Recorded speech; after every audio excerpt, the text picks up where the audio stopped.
సర్వేను పూర్తి చేసి పంట నష్టం చెల్లించే విధంగా చర్యలు చేపట్టాలని మంచిర్యాల జిల్లా కలెక్టర్ కార్యాలయ ఆవరణలో జిల్లా కలెక్టర్ భాదవ సంతోష్ కి మాజీ ఎమ్మెల్యే దివాకర్ రావు వినతి పత్రం అందించారు. ఈ సందర్భంగా మాజీ ఎమ్మెల్యే నడిపల్లి దివాకర్ రావు మాట్లాడుతూ రైతులకి మద్దతు ధర కంటే అదనపు బోనస్ ఇవ్వకుంటే కాంగ్రెస్ ప్రభుత్వం అంతు చూస్తామని స్పష్టం చేశారు. ఎన్నికల్లో ఇచ్చిన హామీల్ని మరచి పంట చేతికి వచ్చే సమయానికి రైతుల్ని అనేక రకాలుగా ఇబ్బందులకి గురిచేస్తున్నారని మండిపడ్డారు. క్వింటాల్కు మద్దతు ధర కంటే అదనంగా బోనస్ చెల్లిస్తామని హామీ ఇచ్చి గెలిచాక మర్చిపోయారని ఆరోపించారు. వ్యవసాయ రంగాన్ని మాజీ ముఖ్యమంత్రి కేసీఆర్ నేతృత్వంలో ఎంతో అభివృద్ధి చేస్తే ప్రస్తుత కాంగ్రెస్ పాలనలో రైతులు దగాపడ్డారని ఆవేదన వ్యక్తం చేశారు. మంచిర్యాల జిల్లాని కరువు ప్రాంతంగా గుర్తించి ఎండిన పంటలకి ఎకరాకి 25,000 నష్టపరిహారం చెల్లించాలని ప్రభుత్వాన్ని డిమాండ్ చేశారు.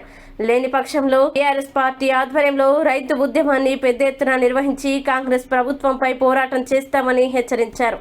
ఈ కార్యక్రమంలో బీఆర్ఎస్ పార్టీ నాయకులు కార్యకర్తలు పాల్గొన్నారు.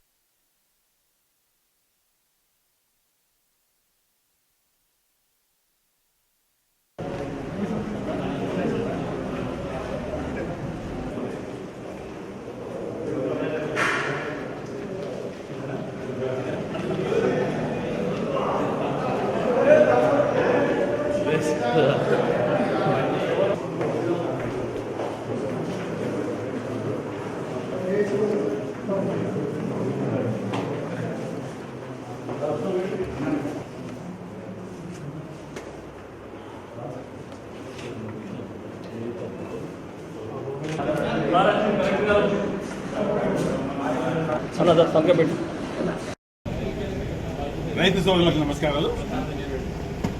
గౌరవ మాజీ ముఖ్యమంత్రి కేసీఆర్ గారు పిలుపు మేరకు రైతులు పడుతున్న బాధ, పొలాలు వెనుకపై రుణమాఫీ కానీ అదేవిధంగా ఇతరత్ర కార్యక్రమాలు రుణమాఫీ కానీ రైతు బంధు కానీ రాని సందర్భంలో రైతు మీద ప్రేమ ఆయన బాధపడి 2వ తారీఖు నాడు మరి ఎన్నికల ముందు ఇచ్చిన వాగ్దానం క్వింటాలకు 500 బోనస్ ఇవ్వాలని, వరి పంటకి ఇవ్వాలని ఆనాడు కాంగ్రెస్ పార్టీ ఇచ్చిన వాగ్దానం మర్చిపోయారు.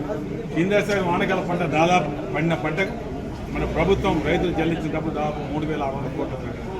అదేవిధంగా మన జిల్లా 1,40,000 మెట్రిక్ కొన్న సందర్భంలో మన జిల్లా రైతాంగానికి 70 కోట్లు మరి రాష్ట్ర ప్రభుత్వం కాంగ్రెస్ పార్టీ గౌరవ ముఖ్యమంత్రి రేవంత్ రెడ్డి గారు మరి అదేవిధంగా వ్యవసాయ శాఖ మంత్రి గారు మరి ఇచ్చిన మాట నెరవేర్చలేకపోయారు.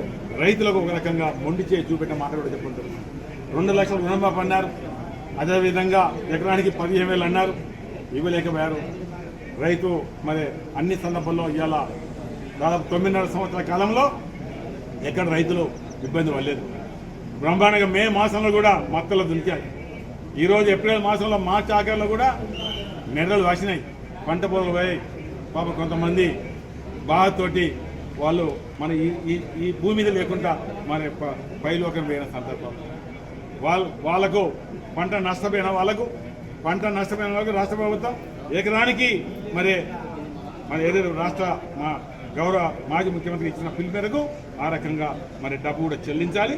అదే కాకుండా పోయినసారి వానభాగాల పంట మీరు ఏదైతే బోనస్ చేయలేదు, ఇప్పుడు యాసం పంట కొనే సందర్భం మరి దానికి కలిసి ఖచ్చితంగా ఇచ్చిన మాట నిలబెట్టుకోవాలి రాష్ట్ర ప్రభుత్వం, గౌరవ ముఖ్యమంత్రి గారు, గౌరవ మన వ్యవసాయ శాఖ మంత్రి గారు, మన పార్టీ కూడా కాంగ్రెస్ పార్టీ కూడా మరి ఖచ్చితంగా డబ్బు ఇచ్చి కట్టి తీరవచ్చిందే. మరి ఆ రకంగా ఎన్నికల ముందు వాగ్దానం చేసి 9 డిసెంబర్ నాడు 2 లక్షల రుణం అన్నారు, ఇయ్యలేకపోయారు. మరి ఇయ్యనప్పుడు రైతుల కోపానికి మరి గురి కావాల్సిన పరిస్థితి ఖచ్చితంగా ఉంటుంది.